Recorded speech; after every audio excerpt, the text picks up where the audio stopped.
Hey, it's Ebony Unicorn. Welcome, welcome. If it's your first time here, welcome here. And if it's not, welcome back. So, we are going to be speaking briefly about the Shannon Sharpe issue, just as a cautionary tale and briefly, because I do want to talk about delineation and the delineation movement and what that's about. Um, Shannon Sharpe, in a relationship with when he met her, she was 19, um, OnlyFans model. They have some kind of BDSM relationship. She goes to, I believe it's Tony Bugsby, and Tony Busby, excuse me, not Bugsby, Busby, Tony Busby. He's a really famous white guy who is very famous for shaking down black men. He is very wealthy for shaking down black men. Like that's his bread and butter. I mean, Tony Busby is the guy who was constantly like hunting Jay-Z with all manner of paternity tests, this and that. I'm not going to say whether or not Jay-Z is anybody's father but Blue Ivy's, but I'm just saying Tony Busby, this is his focus. It's like when you go to a lawyer who handles accidental death, or you go to a lawyer who handles traffic stops, traffic violations, you go to a lawyer that handles uh, insurance, right? There are all these subgroups of attorneys at law and what they practice and what they specialize in. Tony Busby specializes in shaking black men down. That is what he does. So Tony Busby gets with Shannon Sharpe's OnlyFans girl. They talk and come up with a lawsuit for $100 million, $50 million, whatever it was. They settled out of court for 22 million. 20 million is what Shannon made in the NFL. All those years he played. 20 million is what he made in the NFL. That's his whole football career. And then 2 more million added on to that. Every strained muscle, every sore leg, every pulled muscle, every tendon, every kneecap hurting, achy nights, every ice bath, every just sweat, funk, being on the just went to that woman's pockets, went to that 20-year-old woman's pockets. Generational wealth down to her kids, if she chooses to have any. And I can't be mad at the girl. I can't be mad at the girl, but I can be disappointed in Shannon. I can't be mad at the girl because it's an open opportunity. And at this point, these have become aspects of black and white culture. You heard me right. These are aspects of black and white culture. These are things deeply worked into our culture. We can't deny it. It's foolish, but we can't deny it. All these white girls, whatever you want to call them, Caucasian, Caucasoid, I don't know. Sometimes saying white on YouTube is a bad word. It gets treated like a slur. I don't mean it as a slur, I just mean it as an identifying factor. They know from the time that they are preteens, they know from 12 years old that they can get pregnant with a black guy's baby or deal with a black guy and leave with everything he has. Poor Travis Hunter doesn't realize that that's the situation that he's in. They know this early on. I mean, this hunting athletes, it doesn't begin in college. It doesn't begin in the professional league. It begins even in middle school. Even in middle school, you'll see these things taking place. And I don't have the mind of a man. I won't pretend to be able to tell you why black men over, I don't know, 6 or 7, 8 generations keep doing this thing with white women where they lose their lives to white women. I couldn't tell you. A black man would have to tell you that. But what I can tell you is that as black women, we just kind of have to sit back and watch it happen. As far as adults are concerned, however, there is a way to groom your sons and your children in general in terms of getting racial esteem into their heads. In this world, however arbitrary the terms may be, you have white, you have black, and you have everything else in between. And people say, oh, that's just America. Nonsense. It's all over the world. You have black, you have white at the top of the social hierarchy, you have black at the bottom. And I mean, even in Africa, I just saw some Nigerians carrying a white man through a village as a chief, and they were carrying him on their shoulders, like a chair on their shoulders. I'll try to look up an image for you because don't take my word for it. Always do your own research. White man chief of Nigerian village. Not interested. Something just popped up on my screen asking me to try, what's it called? Um, AI to help me with my searches. And no, thank you. AI is bad news. I spoke to you all briefly about what AI is doing in Memphis, Tennessee. White man chief of Nigeria. I spoke to you briefly about how it's polluting the water and polluting the air, how Memphis, Tennessee has some very good, very sacred, very pure, very good, high quality water, and it's been torn apart by Grok. Grok is serviced by Colossus, and Colossus is that great big supercomputer that's about the size of two football fields that Elon Musk has in Boxtown, Memphis, Tennessee. And it's given the people asthma, it's given the people COPD, it's taking their lives from them. You know how lighter fluid smells, or if you have a gas stove and you turn on the gas and it's tick, tick, tick, tick, that little sound, that smell of the flue, the lighter fluid, the whatever it's called, that's what their neighborhood smells like. That's what Boxtown, Memphis smells like. People are going outside breathing in gas. There's about 30 something gas turbines there at Colossus, Elon Musk's supercomputer that powers his AI called Grok. And I mean, it's heartbreaking. So I didn't come up with the image that I wanted to come up with, but it is on TikTok. I wanted you to see them carrying this man. I'm still going to show you an image, but I wanted you to see them carrying this man because carrying a white man into your village on your back, that's a sign of low racial esteem. You have low racial regard. You don't think very much of your people. So this is not Nigeria. This is Zambia. This is not what I was looking for. So now I know that this is a phenomenon. This isn't just something that randomly happened in Nigeria. It's all over the place. First white chief in Zambia. I don't know why you'd do that. I don't know why you'd crown a colonizer. Um,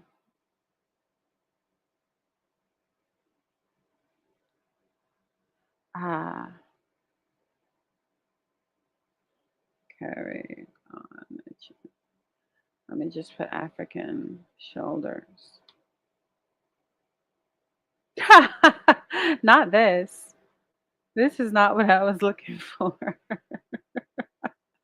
Let me get out of here. I will hold me to it, you guys. I will end up posting what I was looking for. But basically, the reason this affects me, the reason this whole Shannon Sharpe cautionary tale affects me is one, because I have a young athlete in my family. I have a young, promising athlete in my family. And we are definitely having the difficult conversations. I mean, even if he wasn't an athlete, I have majority nephews and they are black. So we have to talk to them about being black men and being black boys and what that means and how to behave. One of my nephews already, his one of his bosom pals is white and they do the same thing at school, but one gets in trouble and one doesn't. And obviously it's my nephew getting in trouble and I have to remind him, you're not a little white boy.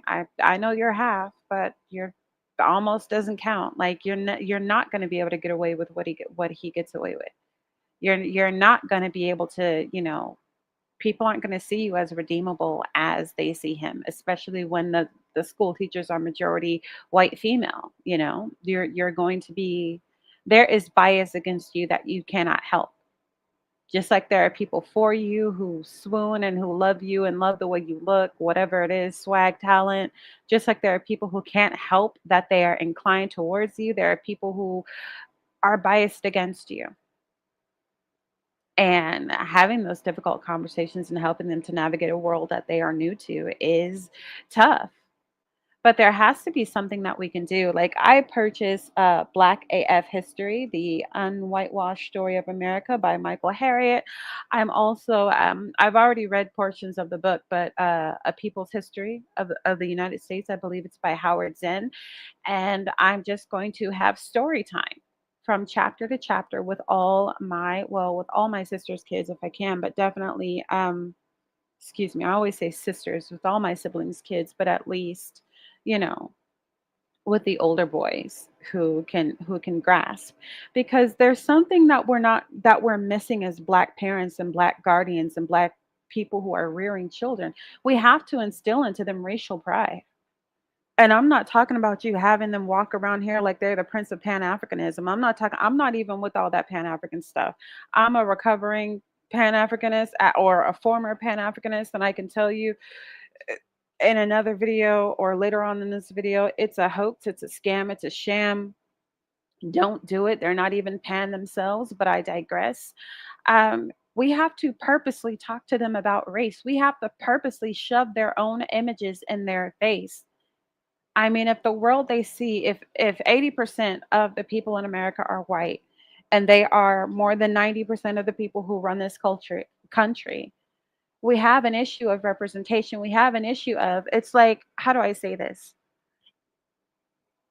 Representation matters. So you can watch Doc McStuffins, for example. Disney Channel, little black girl pretends to be a doctor because her mom is a doctor. The Doc McStuffins generation, they are Gen Z and they're grown now. And we had a surge in black lady doctors because Doc McStuffins, because they saw themselves as a doctor. You used to have no black people in Miss America pageants. Oh, we're not beautiful. Now we're the ones that we win the most. Melanated women win these pageants the most. It was Miss Columbia for so long. And now it's typically a dark skinned black woman, and that's good. And so many of those women, for example, have been challenged to wear their natural hair in these beauty pageants because so many of them were ironing their hair, straightening their hair. And because of how image impacts children and how even as adults we are impressionable. Hey, Alexander, it's good to see you. It's been a while. Um, because we are so impressionable, these women who compete in these beauty pageants have been challenged to compete with their natural hair. And so for the past, I don't know, maybe 5, 6, I'll say less than a decade of years, we've had these women competing with natural hair because it matters. It has to be seen. I remember the first time I felt, and it's happened to me a number of times, but the first time a little black girl looked at me and my natural hair, and my hair was like down my back, but it was in this great big ponytail. And she looked at me, and I knew that look. I knew that look. I knew that look in her eyes. I knew that look in her face because I used to look at, I used to look at older women that way too. And that's what I could look like when I grew up. Her hair is so pretty. I have the same hair as her. That's what it could look like if I wear it natural. Wow. I remember arguing back and forth with myself in my late teens about doing a big chop. And I got on the bus, I got on the metro bus, and there was a black girl sitting in the front of the bus along with me on the opposite side, and I couldn't stop staring at her. She had a natural twist out, and her hair was so big and so glorious, it just looked like a crown, and I was like, "I can do this. I know I have hair. I know it'll grow back. I know I can cut my hair down to I had an inch of hair left, child, when I did my big chop way back when." But it was her sitting across that seat on the bus from me that taught me I can look like that. I have her skin color. I have her features. I have her hair texture. And she looked like the bus and the people on the bus were a backdrop for a photo op for her. I mean, just stood out crazy. And I could tell she knew that I was looking at her, and I kept trying to look away, but I'm like, she's probably used to being stared at. Poor girl. Poor girl. I'm so sorry, but I got so many ideas for how I'm gonna do my hair once it gets long enough to whoop whoop whoop. And I still remember her. I still remember the color of her hair. It was like this ombre brown to light brown. Like, people need this in their lives, and we have in Shannon Sharpe somebody who truly has low racial self-esteem. It's low racial esteem. And it's a psychological issue, and it's an emotional into it's a mental health issue, because you have to instill that from early childhood. And I can imagine being as dark as Shannon Sharpe, people making fun of him, calling him a tar baby and an African booty scratcher. And, you're so dark. I bet you have to smile and show your palms at night because we can't see you otherwise. Ha, ha, ha. And it jacks people's self esteem up to the point where they want to be anything but black, and they want to be the furthest thing from black. And there's nothing further from black than white. There's nothing further from black than white. And so you have these black men who are really, I mean, they look like gods on earth. When you see their bodies, when you see their teeth, their bones, when you see their athleticism, when you see their strength, they look like demigods. And the first thing they do is they find the first white woman who will accept them. She can be short, tall, blonde, brunette, raven, redhead. She can be 300 pounds or 22 pounds. It don't matter. That proximity to whiteness is all that matters. Knowing for them, knowing that they're not going to give their child the curse of this dark skin, that's what matters to them. And you hear content creators like Chrissy talk about how important it is, the promotion of the dark skinned women. And some of our lighter skinned sisters and our whatever like they get upset about it. They get upset about it, and I'm like, this ain't about you losing your spot. Collectively, we need this. We need this as a group. We need to have high racial esteem as a group. You know why these white Americans, there's a new group that says they want to build it's called Return to the Land. This all white group in Arkansas wants to build a white city. And they don't want anybody of any other color in it. They don't want you there if you're gay. They don't want you there if you're Asian. They don't want you there if you're anything but WASP, white Anglo-Saxon Protestant. They don't want you there if you're not that. And it's the audacity that they even think that we care that shows us that they have high racial esteem. They think a lot of their ethnic group. They think a lot of their race. They think a lot of who they are. They get online and they're like, yeah, and black people are so mad that we want to build our own community the whole time. It's a delusion of grandeur because black people don't care. I have seen the most people I see calling for resegregation are black Americans. Black Americans are tired of going into restaurants and not knowing that they won't be served. We'd rather have a no dogs or blacks allowed sign in the window than to walk in there and get purposely seated by the kitchen or purposely seated by the bathroom so our food can be brought out and we can get whiffs of whatever exited somebody else's body while in the restaurant. We'd rather just not go. Honestly, truly, really, we'd rather just not go. We'd rather just not go to your gas station or your hair store if you think we're going to steal. We'd rather know. But the point that I was getting at is that these people have these machinations, these imaginary things in their mind where they're like, yeah, black people are mad because we're going to build an all white community. I'm like, what's the difference between you and Mennonites? What's the difference between you and the Amish, whatever they're called? What's the difference between you and a sundown town? How you already exist. Excuse my language. You already exist. Are you okay? White areas already exist. Are you okay? This is nothing new to us. And we'd rather anti-black racists segregate themselves so that the world is easier for us to navigate. Integration was a fail. And when Dr. King figured that out, they assassinated him. Integration was a fail, a big fail. You know what they did? They closed down those black schools. Thousands of black teachers lost their jobs, black principals, black personnel, and they just sent them over to the white schools. And I don't mean the teachers and principals and degreed black. No, I mean the children. They sent them to white schools. And I mean, you have this Oaks Bluff thing come out with Ralph Lauren, and you wonder where it comes from. And it's like, oh, this is black elitism. I'm like, this is us, though. We do have black elites. We do have people whose family has had money since 1908. Alpha Kappa Alpha, 1908. Alpha Phi Alpha, 1906. Omega Psi Phi, 1913. Kappa Alpha Psi, 1911. It, I mixed those up. I mixed those up. 1911 is Omega Psi Phi. The point is, many of us come from legacy, and so much of that legacy and that money and that richness, even the Kojic Church, the Church of God in Christ, First AME, these African Methodist Episcopalian churches, uh, they came from segregation. And these organizations are still alive and standing because we had our own.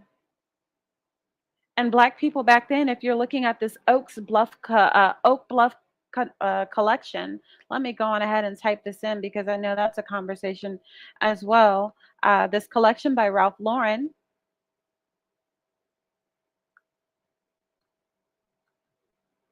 it's gorgeous. And people said that there are people online complaining about it. I don't believe that there are many people. I don't believe that it's many people at all. It's got to be a minority of people. But when you look like this is what we look like during segregation. This is what we look like going to school. This is what we look like going to Howard University. This is what we look like going to Spelman and Morris Brown and Morehouse. This is what we look like. And this has been in so many black families for more than a century. For more than a century. Martha's Vineyard, they have a place there called the Inkwell, and white people called it the Inkwell because they're just like all those black people and all that liquid. Inkwell. There's a part of this lake back here that you see that they just call the Inkwell. I mean, this is what you look like when you have regard for yourself. And for people who are complaining about this Oak Bluffs collection, these are the things that give you high racial pride. And I'm not telling you to be a black supremacist or whatever. Oh God, like miss me with a Pan Africanist prince of. I'm not Dr. Umar. But when you have decades of black men making millions and losing it to a white woman, losing it all to the one who used to own you and kill your ancestors the most, make no mistake, that accidental death law was because white women kept killing black babies, beating the hell out of them. There's a book, They Were Her Property, where they have Delphine Lalaurie type weirdness going on in there. But this is what it looks like when you inform your own self image, when you are the author of your self image, when you are the author and finisher, the creator, when you tell your own stories to your own kids. You see this gray haired lady back here?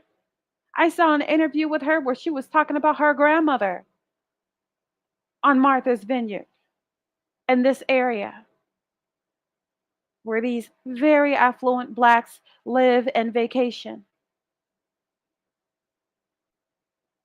Who wants to be white when you look like this? Who wants to imitate an Asian when you stand like this? Who wants to be mixed when this is you? Who wants to water any of that down? And I'm not saying there's anything wrong with being non-black. I'm not saying there's anything wrong with being mixed. I'm just saying black people collectively have such low racial esteem. You have such a, even if you have high personal esteem, you bad, you fly, you smart, you have what you have. You like yourself and you're proud of yourself, but you're embarrassed of your people.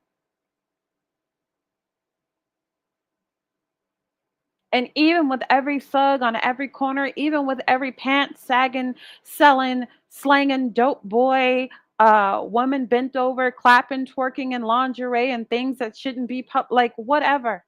Even with every one of them, if you really knew your history and who you are, you would not be ashamed.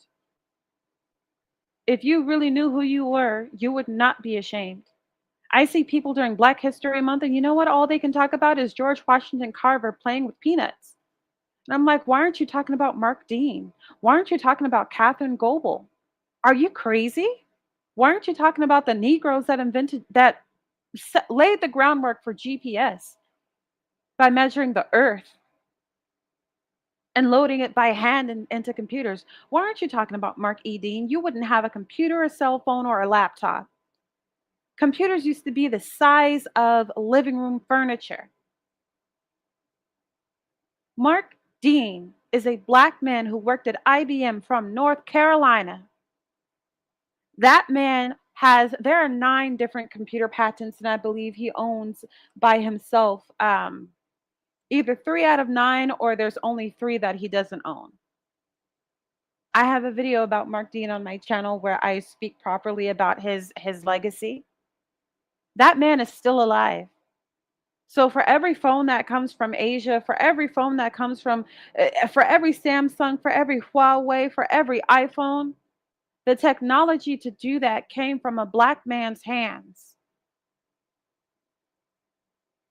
Look at you. This is who you are. This is who you are. These home security systems that came from a black woman's hands. Hell, call waiting, being able to click over on a phone call.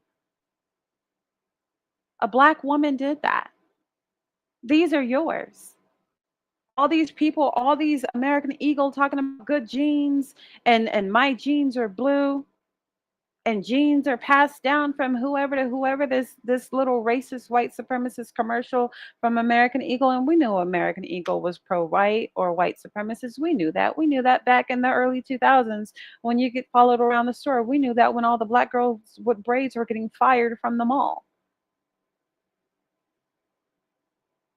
Everybody want to talk about denim. Everybody want to talk about jeans. You created those.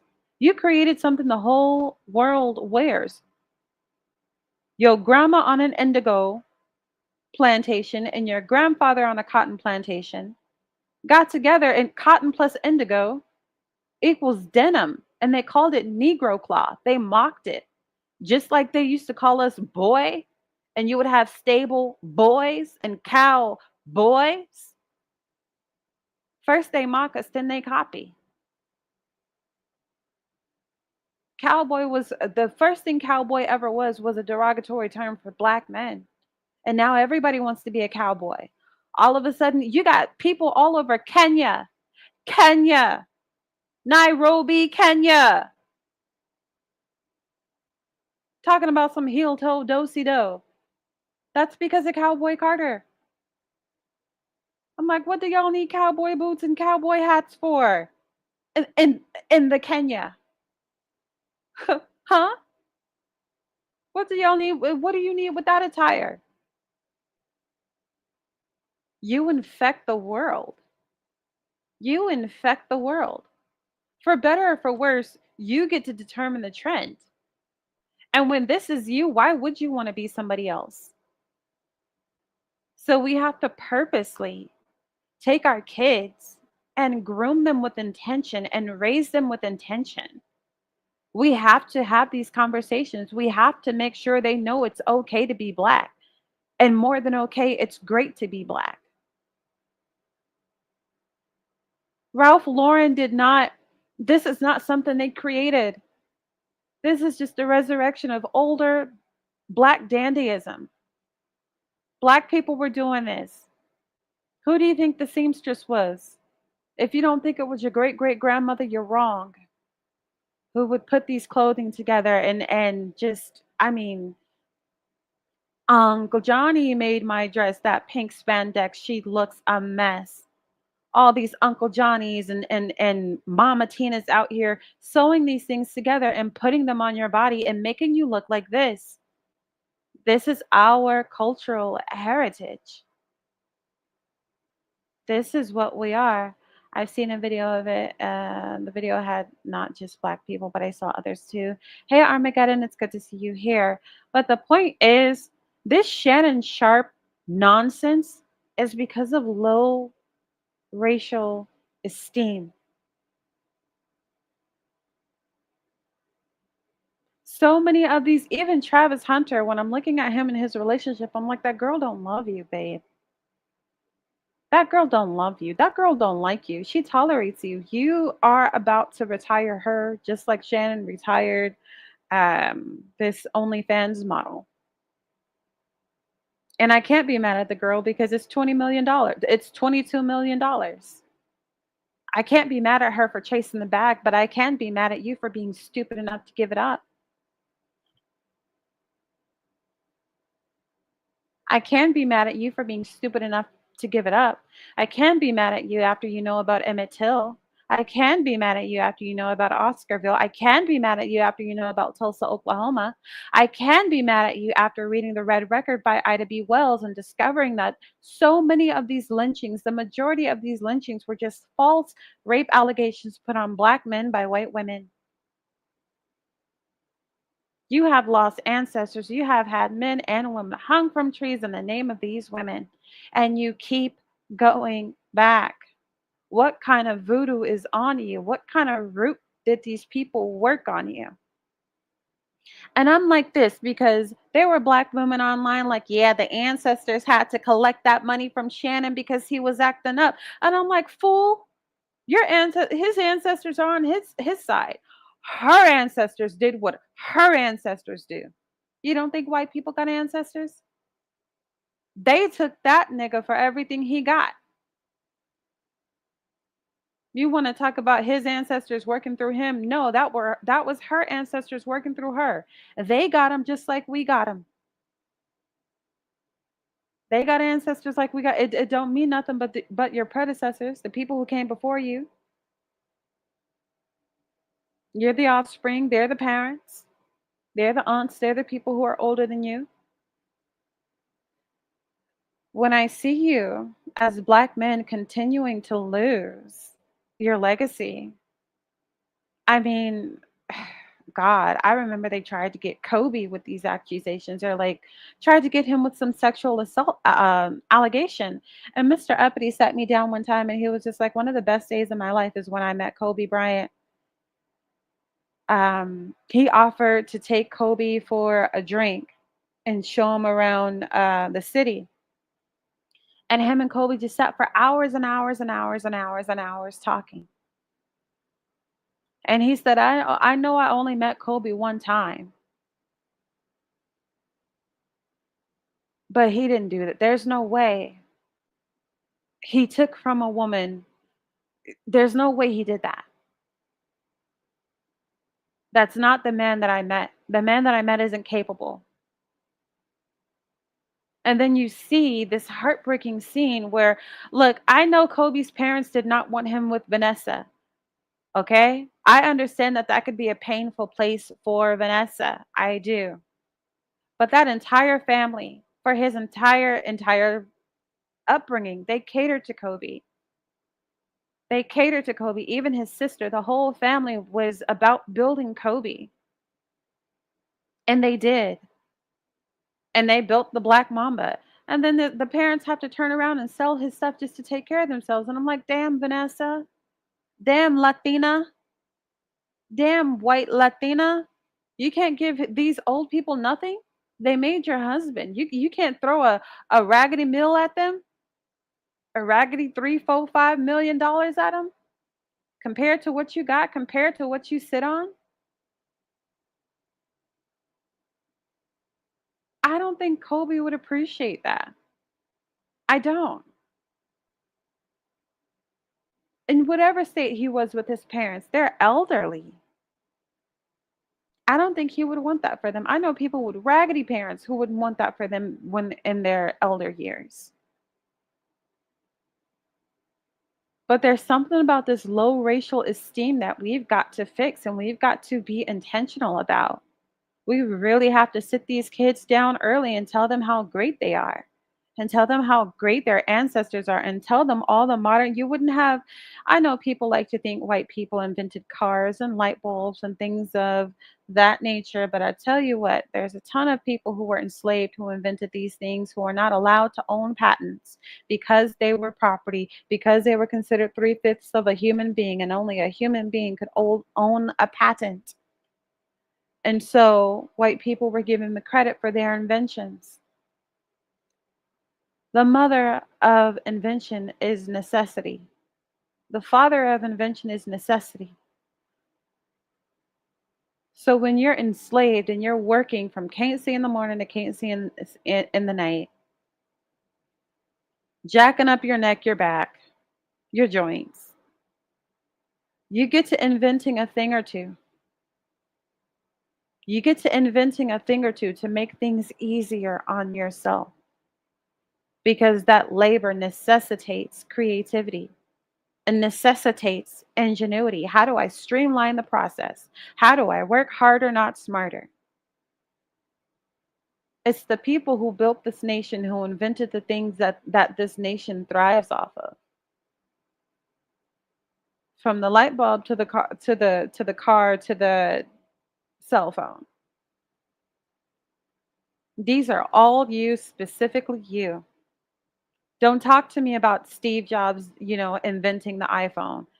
Yeah, the technology didn't exist. The technology didn't exist until Mark Dean at IBM. Hell, I can pull him up really quick. Mark E. Dean, IBM. Here's Mark. This is him. He's still alive. Hell, even dun dun dun dun dun dun dun dun dun. The little Super Mario, all those cartridges in those games, created by a black man. Now the video games weren't made by Mark, but I'm sure some of his patents. Like, look at these old computers. Look at this. Look at this. I mean, none of this would happen without him. And that's a Negro from the Carolinas. Like, stand up. Teach these kids and tell those kids so they don't grow up to grow up to build a life and lose it. So they don't grow up to build a life and lose it. Shannon Sharpe is a cautionary tale because how do you end up like that? She took his whole career. His whole career was worth $20 million in the NFL. I know he signed other deals and he has money in other places. Like Shannon's not broke, right? He's not homeless. He's not on some street corner begging. He's fine. But when you won't even offer your daughter more than $30,000 for her own wedding, you won't even give her 30,000 barely as her father, as the father of the bride. The tradition of American weddings is that the father of the bride pays for the wedding. He won't come up off of more than $30,000. But this 20-year-old white girl walked away from him with $20 million. And I don't think that's the only money she's ever made from him. Obviously, OnlyFans, obviously, he was paying for connections, paying for meetups, flying her out, maintaining her, whatever. The relationship was like, I don't know, a year or 2 years long. Low racial esteem makes you do that. Low racial esteem makes you find your woman in every woman but a black woman. And I got to stand on that because this is really not about beauty. And this is really not about personality. There are all these, oh, well, black women are too masculine. I've seen Jalen Hurts' wife. I've seen myself. I've seen. I've seen you're lying. It's not about masculinity. It's not about being aggressive. It's not about you being Keisha with a smart mouth. It's not about you being Shanae because the majority of these black men that I've met in my life who are with white women or Asian women in specific, they act like ghetto black women. They don't act like Martha's Vineyard black women. They don't act like I'm from Potomac black women. They don't act like,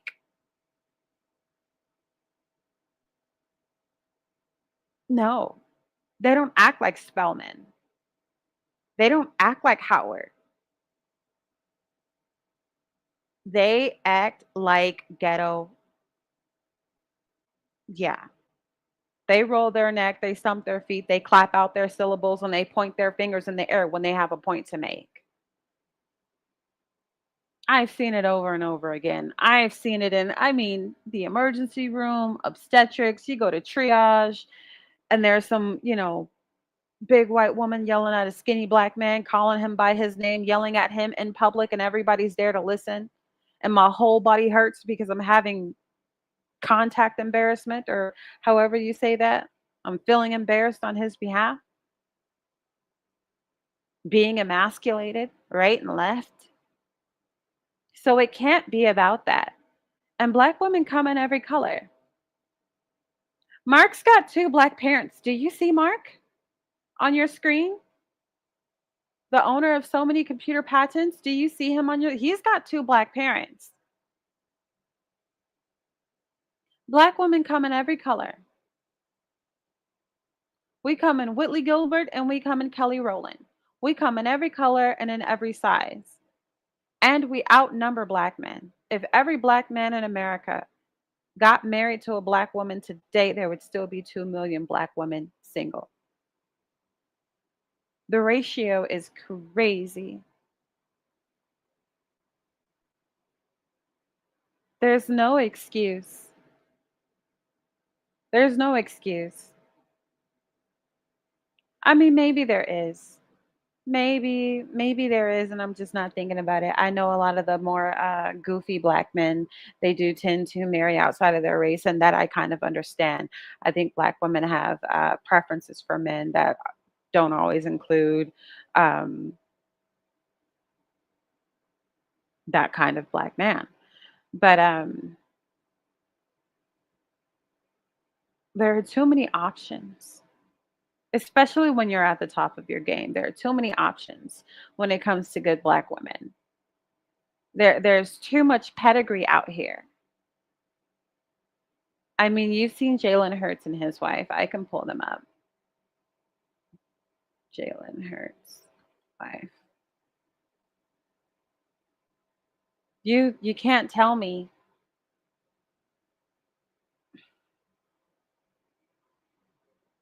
There are entire schools, there are entire universities full of her prototype.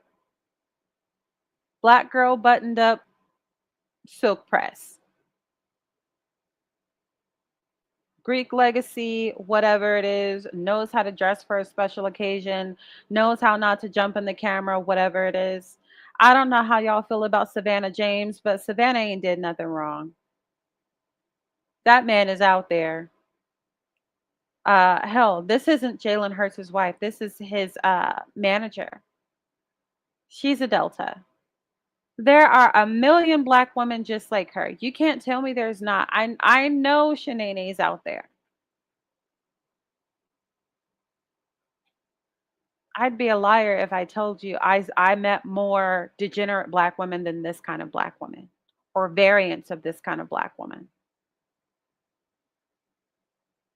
Manager is a Delta, wife is an AKA. And do you got to be Greek? No, but being Greek does say something about your pedigree, whether you like it or not. They're called elitist organizations for a reason. And I don't know what's wrong with being elite. I don't know what's wrong with being elite. Now I know how you can be wrong when you're elite.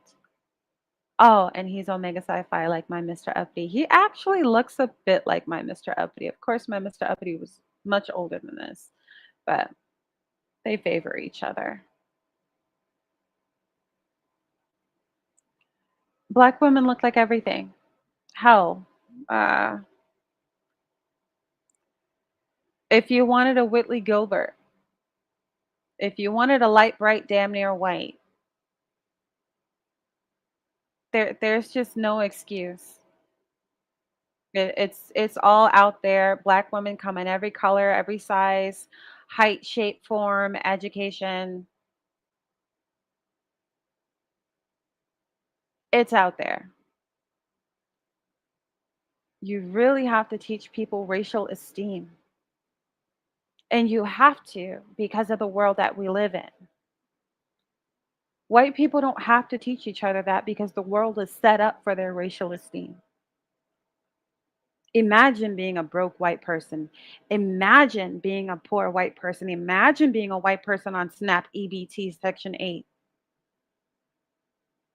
It's like where were your ancestors when the rest of them were stealing? What do you mean this whole world, this whole America was set up for you and you're still at the bottom? How did you do this? How did you get here? What do you mean that's your car and that's where you live? And it's raggedy. What do you mean trailer park? When you had a 400-year head start. All that head start, all that hierarchy, all that hegemony gives them racial pride and esteem. That's why white people are not truly against white supremacy because it feels good. It feels good to be told you're the best. And there's cognitive dissonance when they see black people doing what they do best, winning, outperforming. Black women in law, outperforming them. Black men in sports, outperforming them. Whenever the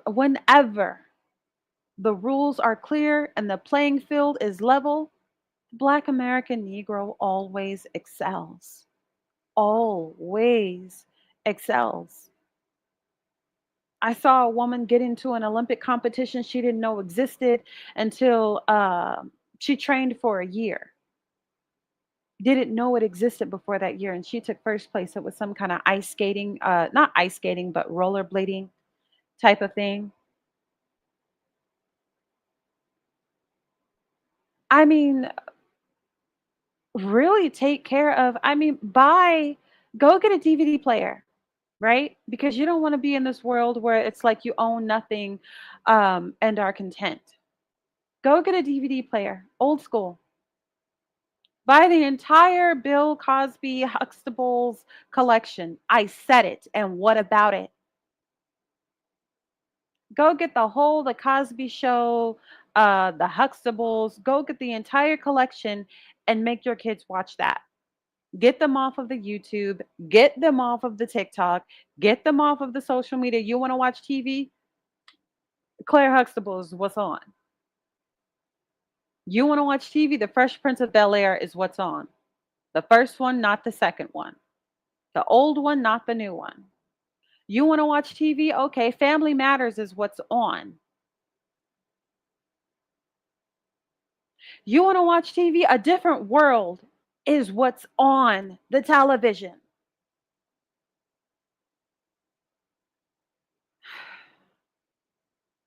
It's like the most positive form of propaganda you can muster, where you're constantly inundating your own children with their own image in positive ways. They can see Judge Banks, the head of his family, on The Fresh Prince of Bel Air. They can see that nuclear family on Family Matters. They can see that lawyer married to that doctor with all those kids with The Cosby Show. And The Cosby Show is bliggity, bliggity black. I mean, even their references, all the way down to the Louis Armstrongs and the Stevie Wonders, like they inundate you with Black Americana. You mess around and learn what your roots are just watching an episode of The Cosby Show.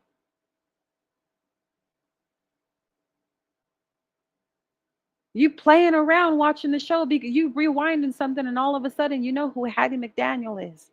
All of a sudden your kid knows who Harriet Tubman is and what she did without even getting to that chapter in the book yet in public school. We're doing something wrong, Black people. We're doing something wrong if we keep raising our men to be Shannon Sharpe. Why are we hurting our dark skinned brothers the way that we are? Why are they so hurt about being black and nappy headed and broad nosed?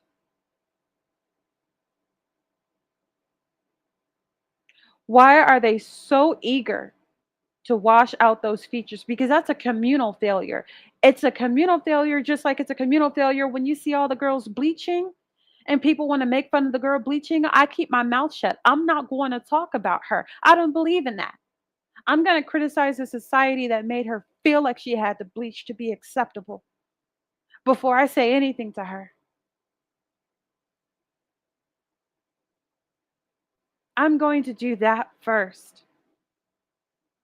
And we have made powerful strides in the Black American community as far as talking about texturism, featureism, and colorism.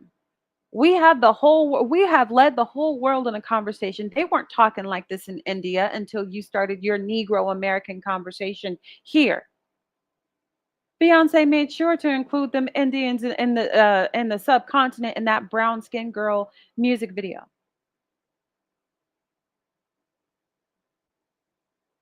encouraging all that pretty dark skin.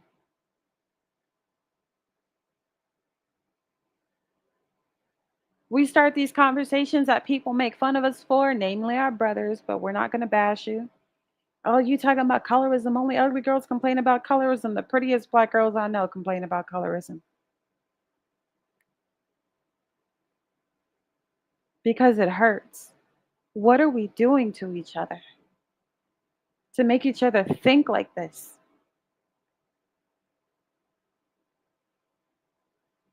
I'm not going to hold you because I know there's a certain way people want their kids to look. I know there's a certain way that people, and it's not just looks. People want their kids to think a certain way, act a certain way, hell, even believe a certain way. We try to pick our kids' religions. We try to sit them in church or put their foreheads on the in the carpets at mosques. We try so hard, but they grow up to be their own person. You marry somebody with a good nose because you've got a bad nose or what you consider a bad nose, and the kid gets the bad nose. Okay, well, now what? Well, now what? Are you going to say to them the same jokes that were said to you when you were their age? You're going to raise a Shannon Sharpe?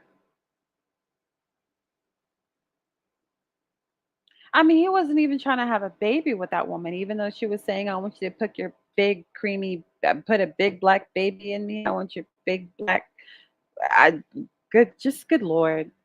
I'm not going to pull any of that stuff up because I don't even care to be accurate. He wasn't even looking for a baby. It just feels good to him to be in proximity to White. Whole time the world feels good about having proximity to you, fool. All these K-pop artists with all these braids in their hair, locks in their hair, dressing like us. I just saw some Koreans strolling like they were Kappa Alpha Psi in the club.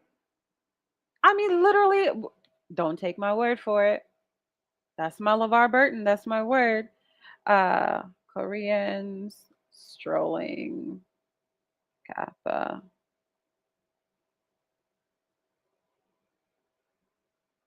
Or was it Japan? Ciao. Let me go to TikTok. All right. Let me share my screen with you. Share screen. Go to TikTok. And that says delineation movement. I guess we'll push that back. Um, Koreans strolling like kappas.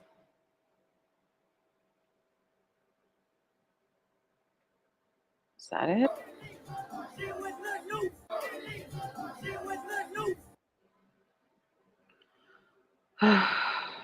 Lord, where are they? Let me put Asians just in case.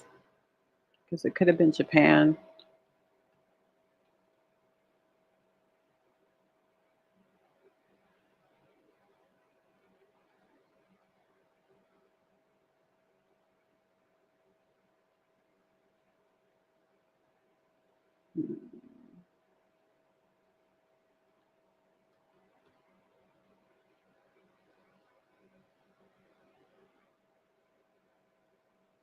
Okay, I can't find it. And I know there's a Kappa here strolling, but this is not what we're talking.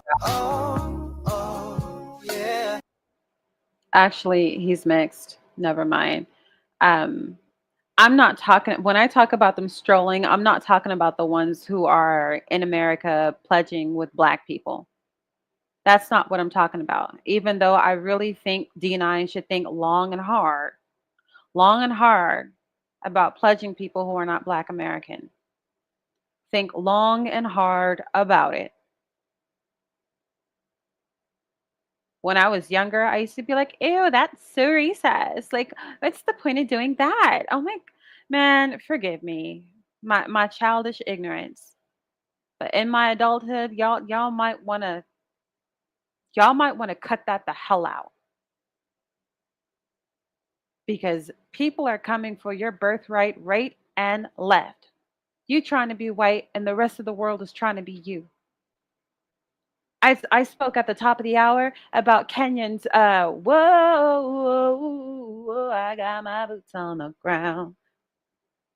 And I'm like, what you need them cowboy boots over there for? I spoke about this K-pop stuff. They got a song. Let me see, like Jenny live. If you listen to the background of the beat, and I won't be able to play a whole lot of it, but it's who run the world. Look at this body language. This doesn't come from Asia. It doesn't come from white people. It comes from you.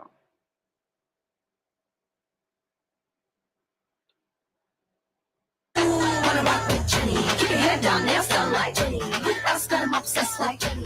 Like Jenny. I don't know if you hear that in the background, but that's from Who Run the World. I mean, I don't even have to tell you that it's, some kind of weird Beyonce sample, but the whole world is putting on your culture and you're missing the point.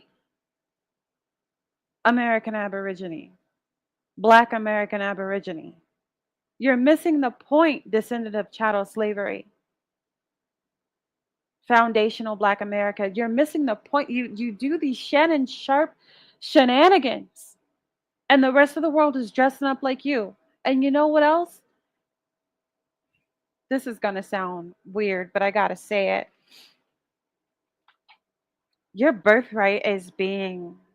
Here's the deal: the Cherokee tribe and the Creek tribe and another tribe. They're all of a sudden trying to claim Black people. They're trying to reclaim Black people. Did you know that?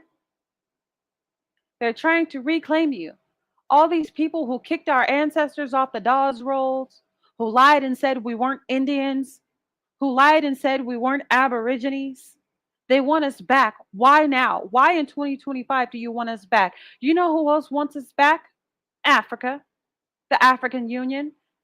This delineation movement where Black Americans are saying, hey, you get to be proud to be Jamaican, you get to be proud to be Haitian, and I get to be proud to be a Black American. And they're like, well, I'm Black and I'm American, so I'm. No, no, you're not us and we're not you.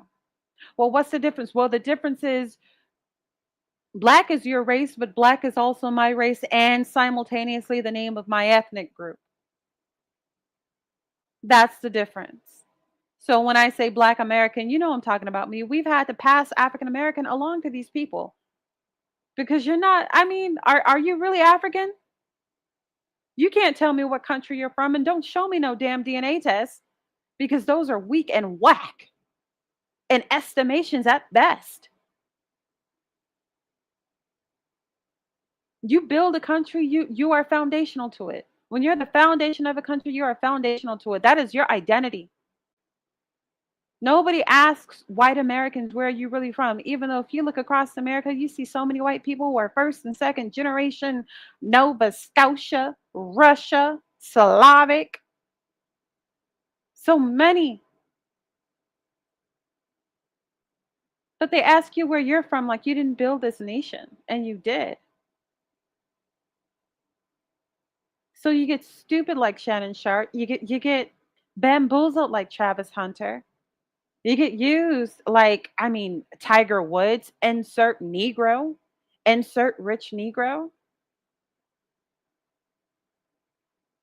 And I mean, you get talked out of your birthright whole time. The African Union's trying to claim you. The Siberian natives are trying to claim you. All of a sudden, everybody is trying to identify as you, and you keep running away from your identity. You keep running away from that nose and that hair when they distinguish you as who you are. I get it. It's hard. I've been made fun of too. Even as an adult, I've been made fun of, and it's hard.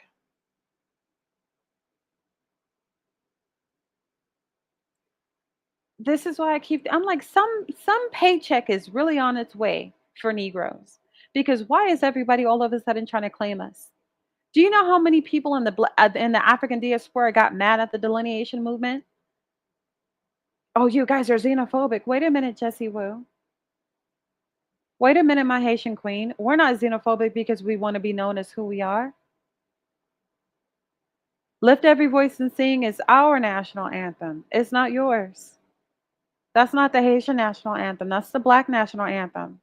That's the foundational Black American anthem. They're like, oh, FBA is a hate group because you want to be in the group. That's why you call it a hate group, because it feels so exclusionary. And it's our fault because we started engaging the diaspora without realizing how tribal the diaspora is.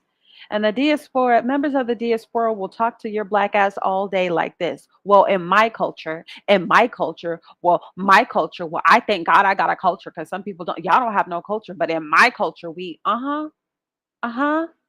And you know what you did? You didn't talk back, Black American. You didn't talk back.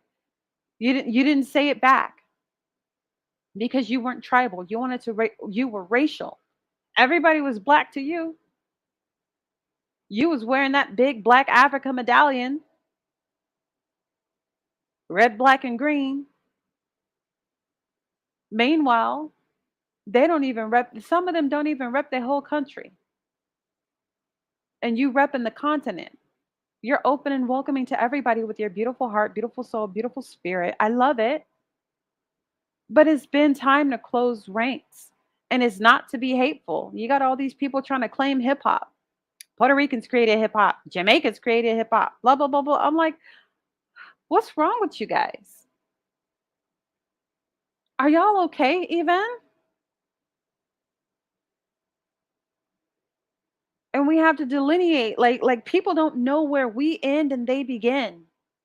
They think Black American is a status and not a culture. And so we keep having to delineate with these new names. It's not enough that America reclassified us 20 times. Reclassified us from Aborigine, reclassified us as colored, reclassified us as Negro, reclassified us as Afro American, reclassified us again as African American, reclassified us again as Black.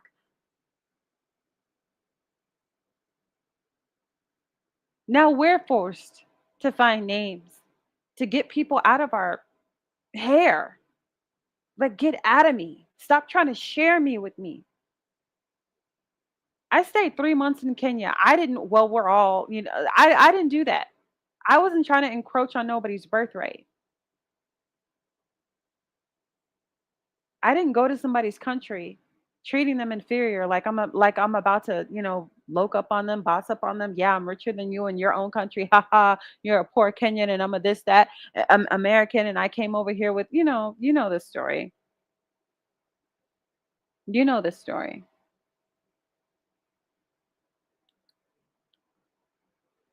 But everybody else knows saying that being a black everybody else knows being a black American is a flex, but the black American.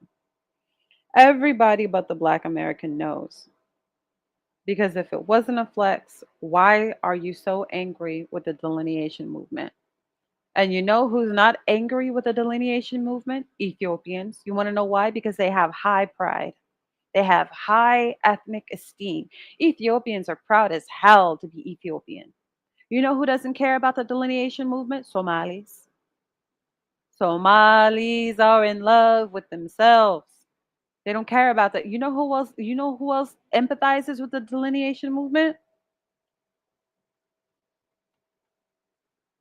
Jamaicans. Because Jamaicans are the only other people in the diaspora who suffer the same thing that Black Americans suffer. And that is everybody wearing you as a costume. That is everybody thinking your culture is so cool they pretend to be you. Jamaicans are the only other member of the diaspora who know what that's like. I know people pretend to be exotic and pretend to be mixed and be like, I'm Dominican. And it's like, you're African American with long hair, girl. Be quiet. What do you mean? I'm Brazilian. It's like, girl, if you don't shut your mixed Black American self up, no, you're not. So I understand that. But I'm saying on a global scale, the Jamaicans feel us. And Jamaicans don't always take our side in diaspora conversations, but they do now. And I'm like, they can empathize. They get it. They know what it's like for somebody to claim to be them. All over the world, you see people, Rastafari. Uh-huh. And I'm like, bro, do you know what a Rastafarian is? Do you know what they believe? Are you sure?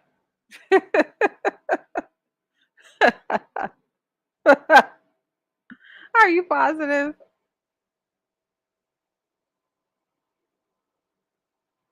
In an answer where you said that you talk about native blacks. And so that clearly sounds as if you are delineating native blacks versus someone that comes here from Bermuda or Jamaica or wherever they may come from that is black. That's right.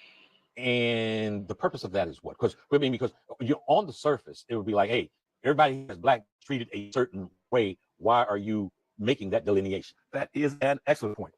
You know why? Because you see, those people coming in from Jamaica or coming in from Africa, they have not been treated like black folk in this country. That's the first thing. And secondly, historically, you haven't had those historical experiences. They come in here voluntarily. When they come in here, they bring some cultural aspects from Africa. They can go back anytime they want. But the black people in this country have been exceptional people. Nobody's been mistreated, maltreated like them.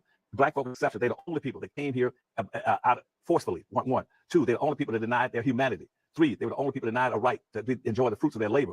Four, they were the only people denied the right to participate in government. Five, they were the only people denied the right to vote. Six, they were the only people denied the right to have an education. Seven, they were the only people denied the right to have a business. Eight, they were the only people that participated in every war that this country has had since its founding, but whose mother country has never been against this country. All those immigrants come from countries where they fought America and they came in. And the seven, that they are the oldest and most patriotic people in the country. Not the Confederates in the South. They're not the most patriotic people waving the Confederate flag. The most patriotic people in this country are black people, native blacks, because you see 99% of all those blacks have been direct descendants of slaves. They've been here before 99% of all the other people ever arrived in this country. They're special people. And because they're special people, they need to be recognized, appreciated, and reparated for what they've done in this country and building this country. They're the ones that built the bridges, the roads, cut the timber, the trees, cleared the land, raised the tobacco, cotton, indigo. They're the people that fought in every war to protect this country. The people coming from Africa or coming from Jamaica didn't. They came here voluntarily. And the most important point on this is if you lump them with black folk, then you give the dominant white society a justification to say we don't owe black folk anything. Mm-hmm. Because you see, Exactly. the blackness, black people's blackness is more than just color. It is their heritage, it's their history, it's their code of conduct, and more importantly, it is their badge of honor, and it's what it symbolizes the endeavor. There are so many people here saying Black people don't deserve reparations. And the problem is that they're also Black. And I'm like, you're saying that because you're a Nigerian. You're saying that because you're from Namibia. You're saying that because you're from Cote d'Ivoire. Well, I was born here. Okay, so you're second generation Cote d'Ivoire. Okay, so you're third generation Somali. You are not me. And you don't get to speak to me. But the more we mix in with these, and not just Africans, but with anybody, right? Because we were talking about chasing whiteness at the top of the hour. I mean, you water yourself down to the point where you can't even make a claim on yourself. You would to the point where your birthright isn't even yours anymore. These people know they owe you. These people aren't silly.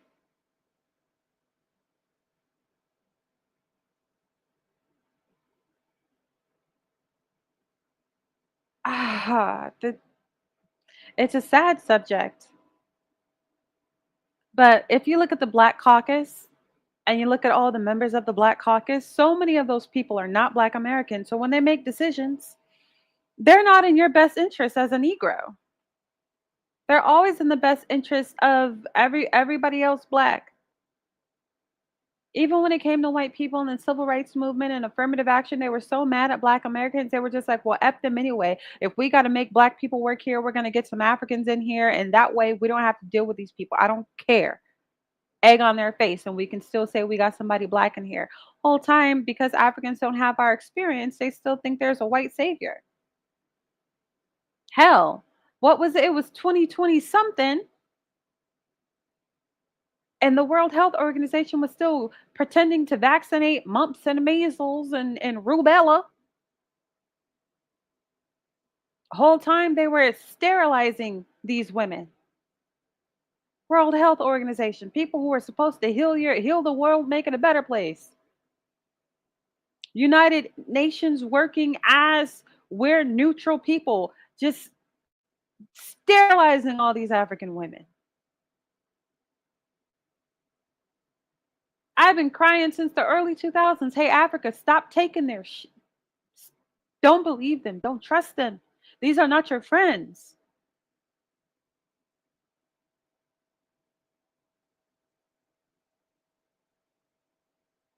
And only now do we have an Ibrahim Traore.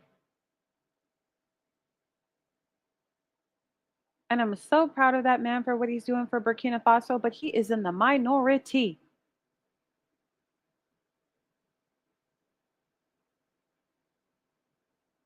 But the point is, you see the pride building up in the people of Burkina Faso. You see a pride building up in them that does not exist in the Congo. And if it exists on a tiny scale,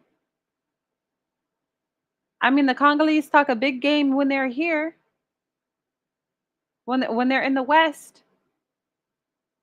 But the Congo has had some of the most, I can't think of anything worse than King Leopold. I can't think of anything worse. If chattel slavery has an equivalent, it's what happened in the Congo with King Leopold.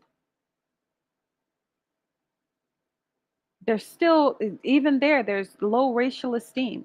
When you see these different Africans coming out petting on these white people, oh, all my life I've wanted to touch a white man. Oh, wow, his skin is so different. Oh, the hair. I love, when you see that, that's low racial esteem. That's not just wonderment. That's not just wonderment. I know what wonderment looks like. You see it all over China. You see it all over China when Black people go to visit and people just kind of stare and they're in awe.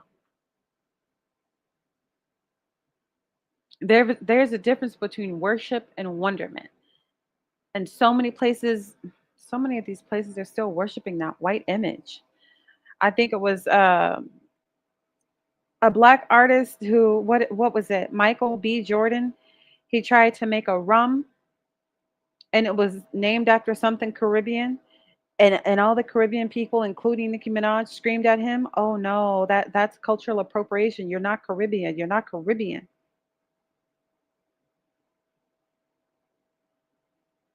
But when Adele wanted to wear her hair in Bantu knots and a bunch of Jamaican flags and go to Carnival, we were like, "Wait a minute, Adele," and they were like, "Who are you to tell Adele to wait a minute on our behalf?"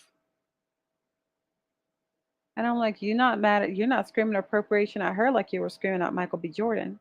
Why y'all so irritated with Black Americans? What's your real problem? And I gotta admit, it does give jealousy. It does give obsession. And I would like to think better of people than that, but I'm just like, what else could it what else could it be? Because when we say that's not you, that's us, just like they said to Michael B. Jordan about that Caribbean rum, they said that's not you, it's us. And he scrapped it out of respect. But then they want to own our culture. And it's like, huh?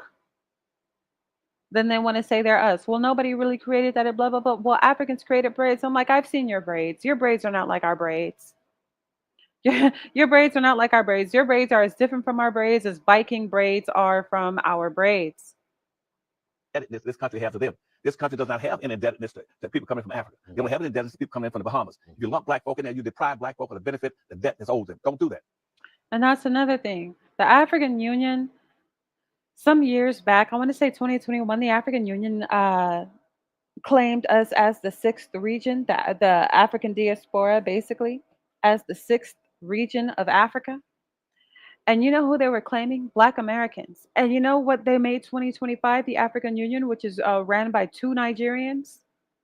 By the way, Ibrahim Traore, that man who was building the hell out of Burkina Faso, disavows, disrespects the African Union, just so we're clear about the integrity that the AU does not have. They claim Black Americans, and they call 2025 the year of reparations.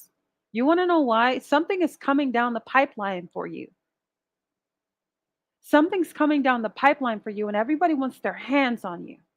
Everybody wants to claim to be you or a part of you. People who didn't even send a boat, a nigga with a spear, one canoe to come rescue you. All of a sudden, we are brothers. You're my brother. Wait, what? I went to bed and being a Black American was a joke. You have no culture. I woke up and everybody was a Black American. What the hell? What's going on? You are spitting fire. Let's see. You said something earlier in an answer. Let where me get you out said of that here you talk about and native show blacks. you another video. And they act like they don't know the difference between a native black and, a Caribbean black, but any other time they know us when they see us and they're always quick to tell us you have no culture, you have no culture. I'm like, well, you're saying you're us. Do you have no culture? Explain this to me. Things are going a little bit slow. I really need to buy myself an Ethernet cord because all this buffering is a hot mess. Go on ahead and like the video if you haven't already. Mm-mm.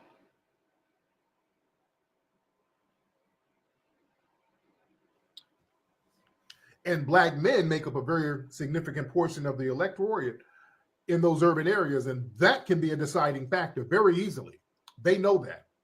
The second thing, family, the reason why they got Black men in the forefront here. I gotta be honest, when it comes to thought leadership, I do think more like Tariq Nasheed than Dr. Umar. And the last I checked, after Hidden Figures, those two brothers. Enjoy every moment with me, because one day I'm going to block you and never speak to you again. Ciao. I'm just looking for the good old delineating. Come on, man. Hey, how y'all doing today? Today I woke up and I seen a bunch of stuff on TikTok about Africans, diaspora, and foundational Black Americans and boycotts and whatnot. And as a first generation African, I kind of wanted to give my 2 cents on it. Africans that are going and all this reparations that they're talking about they want to get for Black Americans and whatnot, they don't got no business doing that. And the Black Americans are 100% right to be upset, right? Because these people were saying our reparations need to be paid to Africa. And the African Union, do you guys remember when the Essence Fest was bought by that Kenyan woman and they put it on and they centered African culture and Black Americans were upset? And they wanted to buck up on us for being upset. And it's like, this has been ours for 55 years. You have no right to be upset with us for being upset. Not only did you center yourselves, but the local Black businesses that make this event pop for 3 days strong annually, you shut them down. You shut down the Black America. I mean, Essence Fest is in New Orleans. You shut down the native Blacks and their businesses all around you so that New Orleans looked like a ghost town, so that everybody had to buy and sell with you. And on top of that, the Essence Fest was sponsored by Target. When they know, I'm like, Target, we're boycotting Target. Why are you forcing us to interact with Target? Target is not sorry about getting rid of DEI. And you know who the Kenyan woman who purchased Essence magazine? She was the head of like DEI at Target. She lost her position. She lost her position because it no longer existed. And then as soon as she could, she tied back in with Target using Essence. You know, Target doesn't want to apologize to black people. They just want your black dollar back. And it's like, you can't have my dollar if you don't respect me.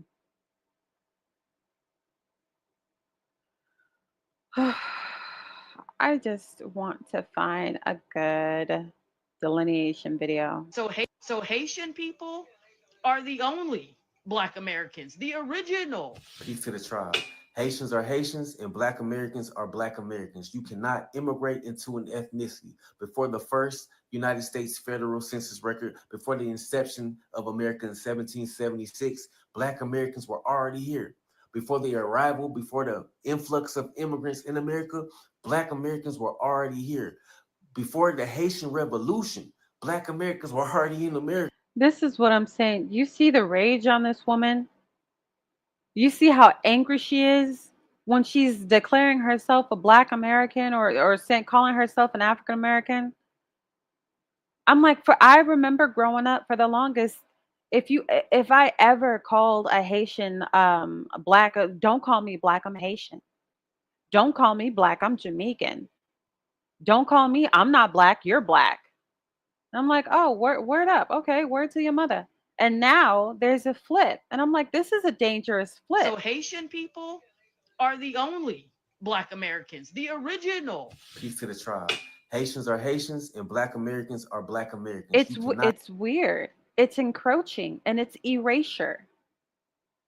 He said it when he said, look, you cannot immigrate your way into an ethnicity. That's not how that works.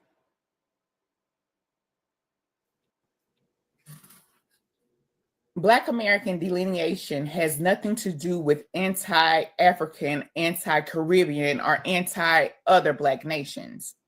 It's about preserving culture, preserving inheritance, setting aside a particular group so that they are not forgotten. They don't want their ancestors, the sacrifice of their ancestors. They don't want the sacrifice of their people to be forgotten. You say that they don't have culture. You say that they don't have identity. And when they decide to set themselves apart, you say that they shouldn't. And no other culture is expected to absorb everybody else except Black Americans. You don't go to Jamaica and say, you got to accept this as Jamaican. You don't go to Haiti and say, you got to accept this as Haitian. Everybody else can have their identity. But when it comes to Black Americans wanting to set themselves apart, you say, oh no, you guys you're xenophobic, you're Zionists. No, stop gaslighting them. Are there some extremists? Yes. But that doesn't represent the whole group. And that's another thing. There's a lot of FBA is a hate group. Those people are like white supremacists, but black. They're just like MAGA. They're blah, blah, blah. Nobody hates you. The Black American is so unique in that they don't even have time to hate other groups. We're so busy being black, we don't even know who you are. I remember people, the Black American, the Black American is so ignorant. They can't point to this or that on a map. And I'm like, we're not minding your business like you're minding ours. We don't just sit down like only because of this delineation movement and all these diaspora wars has there been a conversation from me. In my day-to-day conversation, the diaspora don't come up. It just doesn't come up. But you look at some of these channels and every conversation is about what a Black American is doing or feeling or developing. And I'm like, y'all keep us in your mouth. I remember just random, unprompted, unprovoked, the UK blacks. Just random, unprovoked dissing a Black American. I'm like, what did we do to you? When did we come across the pond and step on your tea and crumpets? Like, we don't know nothing about you. People like, they want to use this, you're ignorant and you have no knowledge of geography. I'm like, hey, guess what? We don't care. We don't care where you live. We don't care what's going on. We're not minding your business. And when we do go to Africa and when we do go to the Caribbean, you know what we don't do? We don't tell you how to live. We don't tell you, oh, Jamaica's so ghetto. Look at y'all. China, y'all getting colonized twice. First by the Queen, then again by China.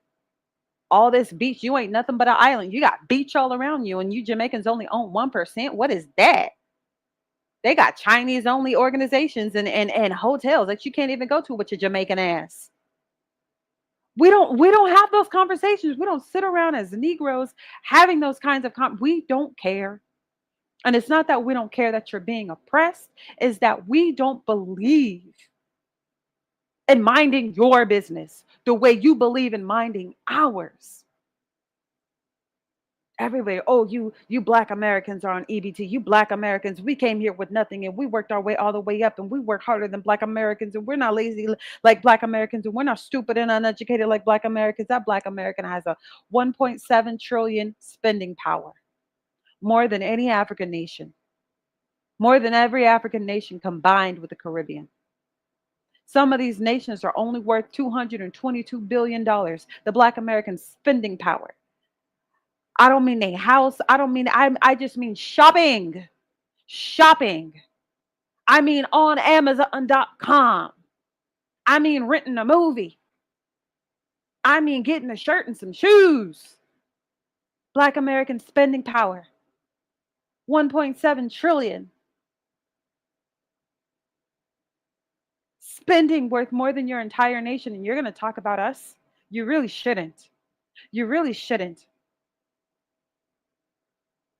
You really should not, because it's not even funny. Some of the clapbacks that I see Black Americans doing online, they're true, but they're hurtful. They're hurtful.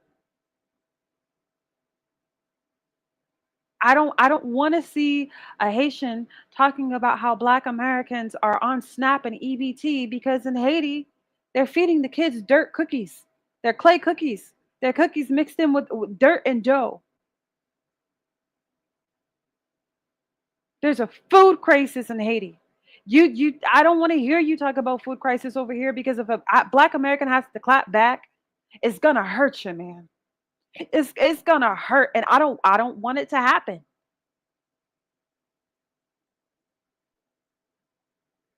I don't want it to happen.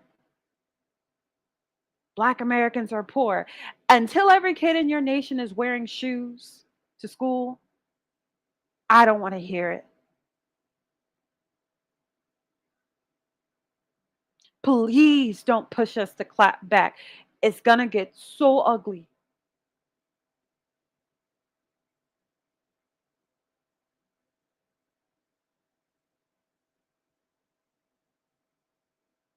I mean, the diaspora is in crisis, but want to talk crazy about Black Americans. I'm like, you're all in crisis. From one island to another, from one coast of Africa to the other coast. Crisis. Crisis. Don't make us push back. And don't gaslight us about being bullied by the diaspora. They're like, oh, well, you called us African booty scratcher. Grow up. No one's called you an African booty scratcher since grade school. You're saying akata as an adult. You're saying abid as an adult.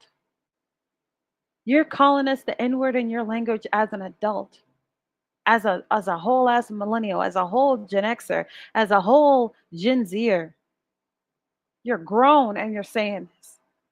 Mad because some Black American whose name you don't even remember called you an African booty scratcher on the cheese bus on your way to school or before you got dropped off at your bus stop. It's not equal. The way that y'all talk to us and about us, it's not equal. Yes, they're mud pies. And it's not a joke. It's not a joke. Let me.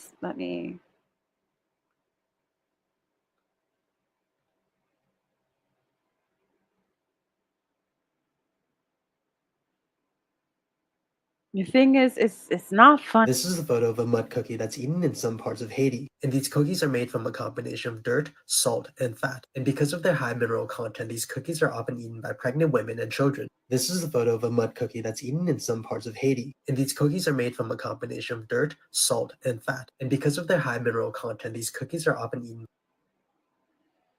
Have you ever eaten cookies made from dirt? This family has never eaten bread since they were young. They can only use salty mud cakes as food, but they ate the mud cakes and felt like they were delicacies from mountains and seas. A mud cake can also be sold here for 1 cent, and demand exceeds supply. And the raw materials of the mud cake are the so-called various soils. Its main components are kaolinite, halloysite, hydromica, illite, montmorillonite, quartz, and other minerals. It is an It's not funny.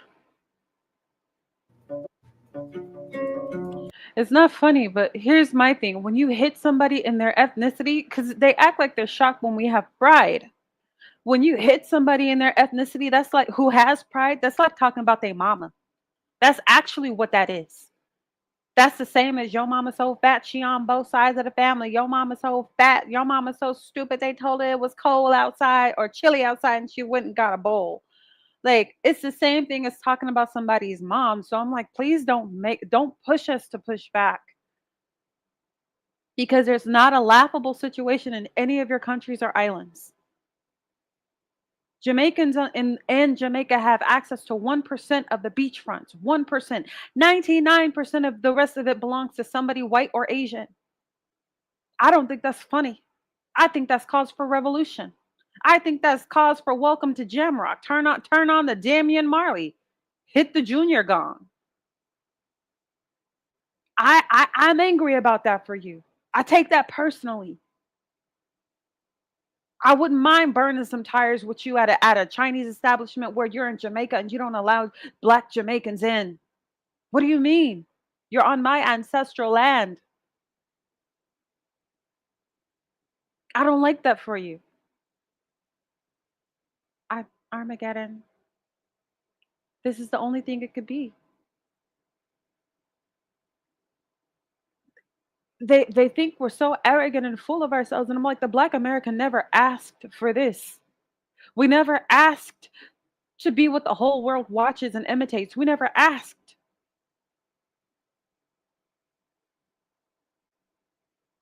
And through the spotlight, we were what the whole world made fun of. We were what the whole world degraded. All over the world, they say the N-word. They said the N-word and thought the joke was on us until it became on them. And they started napping up their hair and getting braids and dreads and lip filler and asses and, excuse my language, and imitating our own cultural ingenuity. And they can't wait for the next trend or the next word that falls out of a black man or woman's mouth so they can cling to it, so they can speak Ebonics and feel like they're cool. We didn't ask for that. We didn't take it from you. But yes, when the world thinks of black, the first thing they think of is a black or Aborigine American. Yes, people use this as a definition of, and it's partly because it's not just our race, it's the name of our ethnic group, or at least the current name of our ethnic group. When we say we're black, we're not just talking about our race. That's why everybody will come up to you. Who are you? Where are you from? No, where are you really from? Really, I'm black. Oh, stop asking me where I'm from. Louisiana, the Carolinas, Mississippi, Alabama, for centuries. Low key Mexico, low key. Black Americans are native to the Americas, namely the South of North America, Meso or Middle America, and South America. Our phenotype is most found in Mexico. You look at all those Olmec heads, those flat, wide noses, and those big lips, and all those cornrows on them big old colossal Olmec heads. Those are our faces. Those are our faces. I found an Olmec head that looked just like me. Those are our faces. We've been here. Before the slave trade, we were here.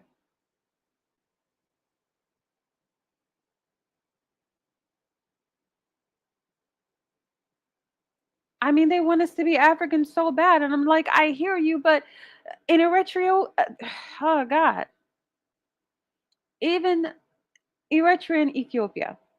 Eritrea is less than 50 years old. So if you ask an Eritrean what they are, nobody says to them, no, you're really in Ethiopia. You're really an Ethiopian. That's where you came from. That's where you came from. That's where you came from. Nobody says that to them.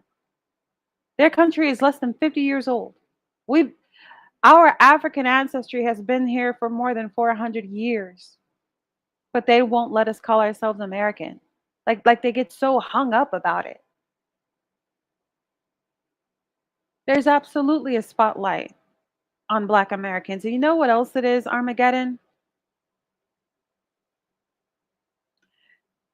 You know what else it is? It's our proximity to whiteness. They think we like this. And you know who else thinks we like this? White people. And you know why they think we like this? Because coons like Shannon Sharpe. Coons like Shannon Sharpe.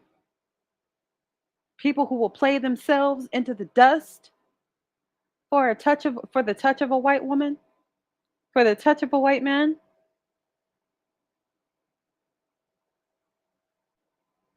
Whole time they have no idea that the average Black American doesn't like or feel safe around a group of white people. The average Black American ain't really checking for white people like that. There are many that are. There's hell of us. There's millions on millions of us. So obviously we're not a monolith, but half of us, we get on the bus and we don't want to touch nothing because we don't have these sky high opinions of people of colonial descent, the way that our brothers and sisters in the Caribbean do, the way that our brothers and sisters in Africa do. I'm one of those Black women who I get on the bus, I put on a hat or I pull on the hood of my hoodie or my coat because I'm afraid of lice. I'm from Seattle. I remember a Black woman with her kids. Everybody had locks and they heard that there was a lice outbreak and she took her kids out of the school and they tried to charge her with truancy. They're like, it's really not that big of a deal. She's like, we have dreads. Are you crazy? We don't get to comb out the lice like you do.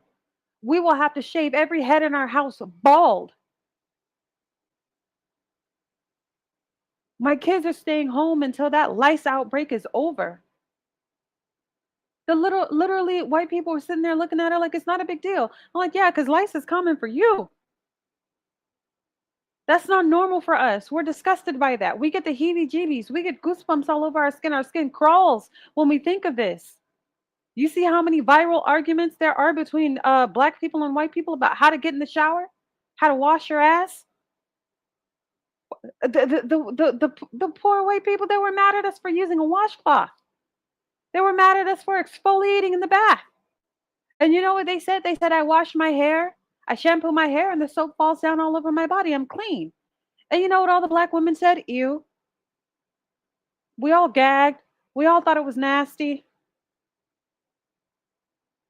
We're like, no, you need a washcloth. Wash your body. Get the filth off of you. There was a white woman who went viral. She was talking to another white woman. She said, do you use a washcloth? She's like, ew, no. She's like, yeah, that's only for poor people. It's absolutely only for poor people. And then further in the conversation, they were just like, do you wash your legs? Do you wash your legs and feet? No, I don't wash my legs and feet. The water's going to hit it. The water and soap are going to hit it, and that's enough. Why are my legs dirty? There was another viral argument on TikTok about washing your hands. And the white man and the white woman said, why would I wash my hands every time I use a bathroom? My dick's not dirty. My privates aren't dirty. And the Black woman could not believe what they were hearing. We have these cultural differences that you guys don't give us credit for. Whole time you think we're singing and skipping in the rain because we have such close proximity with white people. Whole time we're low-key grossed out. Forgive me for how that sounds. But half the time we're grossed out. We're like Andalusia and Cordoba meets Wales. In Andalusia, they were bathing with cinnamon and anise and vanilla sticks and soap and all over Europe, they were barely bathing. Barely bathing. Look, don't take my word for it. Look, don't let me scream at you. Just washcloth.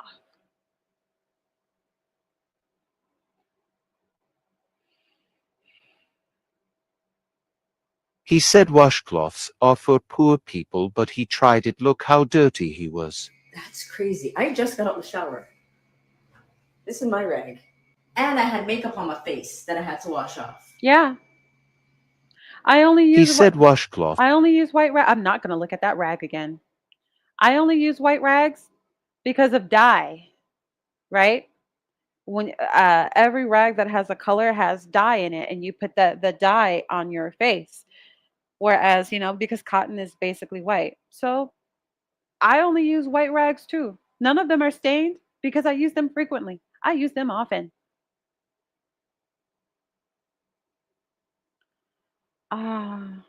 Washcloth conversation. Maybe I should have put podcast. Do you use a washcloth? No, me either. No. You know what? I'm gonna give a second to explain. I think so. Am I scrubbing my body with a washcloth? Yeah, that's what you're supposed to do. Yeah, absolutely not. Talk about I don't want no scrub. No, I think we're. That is like a UTI waiting to happen. we're in the minority. Now I'm not gonna say y'all in the minority because people do use loofahs and things, but what y'all using to get clean? Nothing. I really do. I think we are. People use washcloth. Why is she so confused? What's happening here? I think so. Like for their body. Yeah.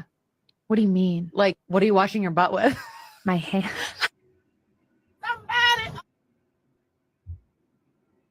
What? What are you washing your butt with? My hand. This ain't funny. Now, how you washing cootie and booty with just your hand? I mean, like, what? I would never.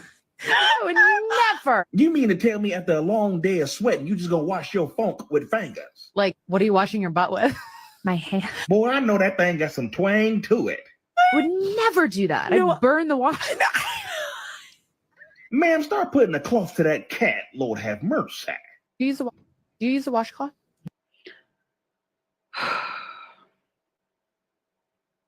Did you, when growing up, use a washcloth? No, not really. No, there was one in the house. Yeah, I didn't really use there was one. Did you use one in the? Yeah, we had One. washcloths. Yeah, One. Yeah. Your Honor, Okay. this case is closed. Yeah, we've been on this for years actually, Sure. but it just came back into the conversation. zeitgeist, Yeah, yeah. the zeitgeist is that I'd never even heard or Really? seen anybody be like, "Here's a washcloth for the shower." I'd never seen it until I was in college, and some of my poorer friends, I befriended them. They would go Such like charity work. Yeah, I they were presume. like, I like crash at their house, and they'd be giving me this little towel. I go, "What the fuck is this?" And they're like, "It's a washcloth," and I was like, "For what?" And they're like, "For the shower," and I was like, "You can keep that." Yeah. And then so we've been talking about What it were you more. using as a kid? Just hands and Hands. soap. That's Yeah. all. That's all. Really? I'd never even heard of this. You can't scrub with that though. But here's the thing that I've been finding. I'm finding that there is a direct socioeconomic correlation. For sure. People who grew up middle class, lower middle class, almost always use them. Almost everybody that I've spoken to that grew up upper class, they're like, never used that. It's Never funny heard of it. because I just started getting back into them, to be honest. Well, yeah, but now you're Yeah. getting loofahs and shit. No, I went through a loofah Sandpaper. stage. Yeah. You know what I mean? The little scrunchy Yeah. balls. So hear me and hear me clear. I'm not here to lie on these people or say negative, nasty propaganda against these people. This is them. This is them. This is their culture. These are their ways. This is their traditions. I'm not making it up. I'm not making it up.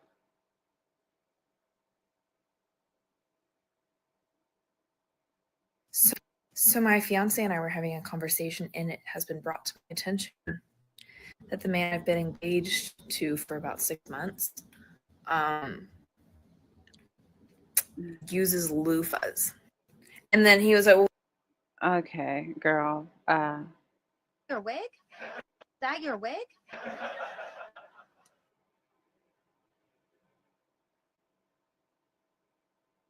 Okay, in there is a bathrobe, and here is a towel and a washcloth. Why would I need a washcloth? To wash yourself with. Is it a washcloth? I just take the soap and rub it on my body. That's nasty. I mean, you're getting the soap all dirty. Soap can't get dirty. It's soap. Wait a minute, do white people not use washcloths?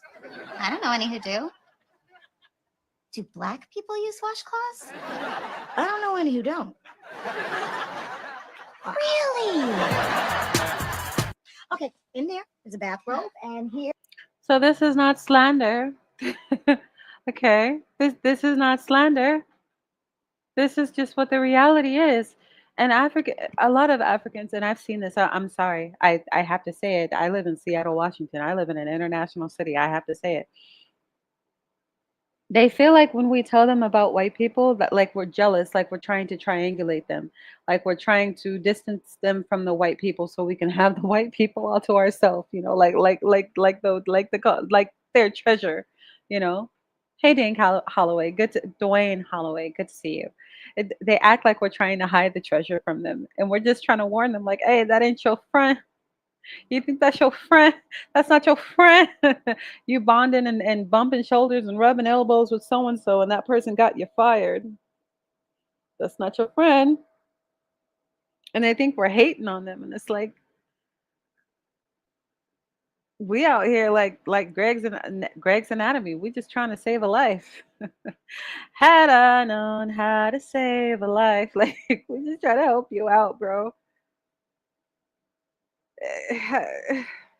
I don't know why I went so far into this subject. Oh, I remember why I went so far into the subject because I wanted to convey a point about one of the biggest diaspora wars. They our proximity to whiteness is a sore spot for many, and it's not even something that we want or prefer. Out of 40 million Black people, I would say maybe a million of us live, breathe, crave proximity to whiteness. The majority of us are like, we get into arguments in public restrooms, like you didn't wash your hands, that's nasty. What's that little girl's name? What's Candy's daughter's name? Ah, God. Ah, oh gosh. Bathroom hand washing. Child, what is Candy Burris's daughter's name? Candy Burris. Burris.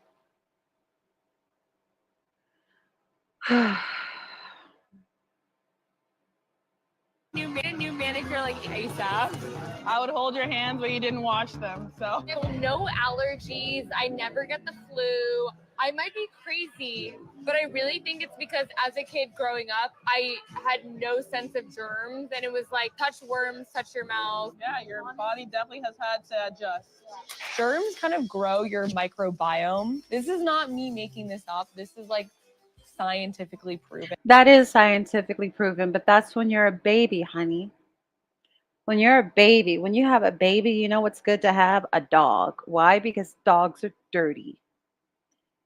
And it helps them build up their immune system. But when you're an adult, you wash your hands after you touch parts, after you use the bathroom. Proven. Germs are good. I was like, you didn't wash your hands. I should I don't really believe. No, she didn't. No, she didn't. No, she didn't. No, she didn't. Because that's insane. Oh God, I shouldn't get paid for that. If this is wrong, but I was raised to not wash your hands. A new manicure like ASAP. I would hold your hands but you didn't wash them. So no allergies. Like it's a normal conversation, and she's on reality TV and she's not embarrassed. They actually think that, well, we should be embarrassed for using washcloths. And Africans think that we are not all Africans, obviously, but some of them think that we're jealous of their relationship with them. And we're just like, huh? How? You should see the way black women, our purses are a mess. We walk around with hand sanitizer, with Lysol spray, with disinfectant wipes. You should see COVID spread because people would not wash their hands.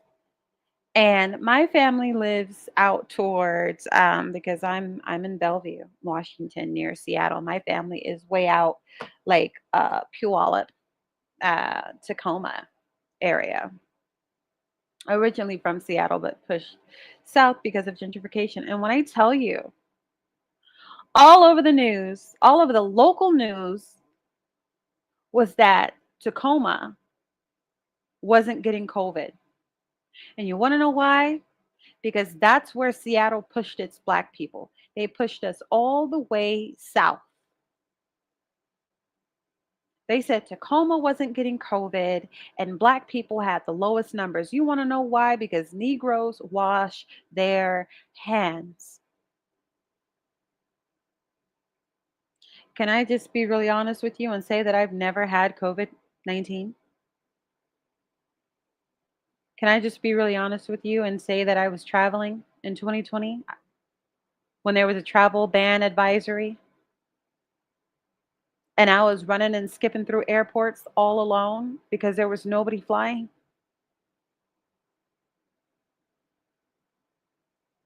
I came to and fro and to and fro because back then, me and Mr. Uppity, I had not moved out to, I had not moved with him yet.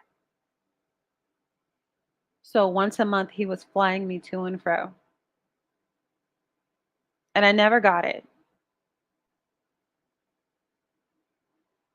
I never got it. I remember when I first came home and there was some kind of COVID warning, I stood at the door with everything that I traveled with, and my mom sprayed me with Lysol 360. And I sat there for a few minutes and then I hugged the kids.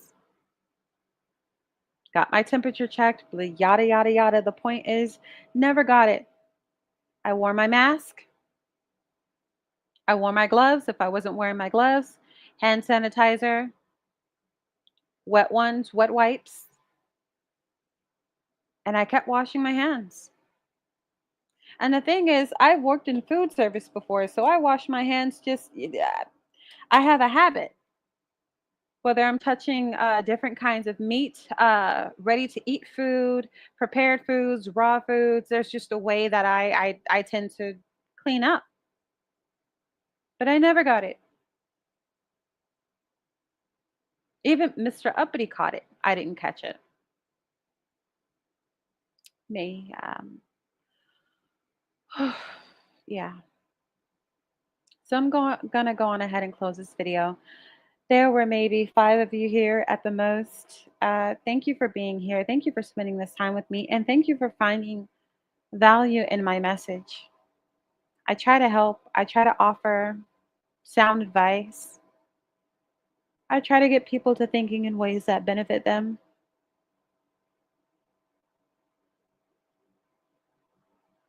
I've suffered in my past from poor thought leaders, from poor quality mentors, and people who had me thinking in ways that were not beneficial to myself. And so I have conversations and try to stimulate. I say it like this. I always say that my name is just nominative determinism. And that is when you have a name that imbues character. Like somebody who has Rick in their name, for example. Rick is a suffix. It means king.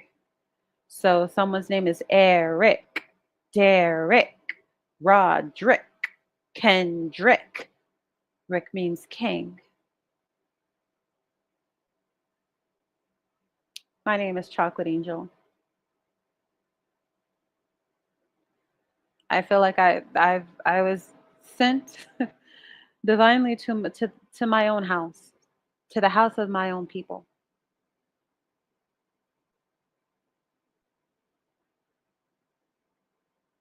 I'm an angel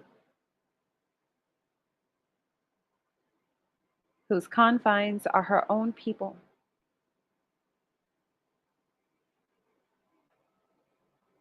And really, there's only one group of people on the earth who would reach back as far as the 80s and name their child Chocolate. And we all know who them is. So I usually never have to tell a person what my ethnic background is when it comes to my name. They might look at me and think something weird, but I say my name and they know it's a negress. So I'm gonna go on ahead and close out here. Thank you for spending this time with me, and I hope I said something that benefited you. I hope I said something. I hope you have conversations with your family, friends, associates, people on YouTube. Get them to talking about the delineation movement. Get them to talking about low racial esteem, low ethnic esteem, because we have to raise that. We have to make people proud of being black again. We have to, because if we don't, we're just going to keep on having all these Tiger Woods, Shannon Sharpe situations where we build, we use our youth to build, and the same colonizer comes across us to destroy. Y'all pray for Travis Hunter because he looks like he's next. It's looking like he's next. His wife is already online crying about not being happy in her marriage. And you know, a white woman's tears is worth more to America than a black man's life. So here's to communal improvement.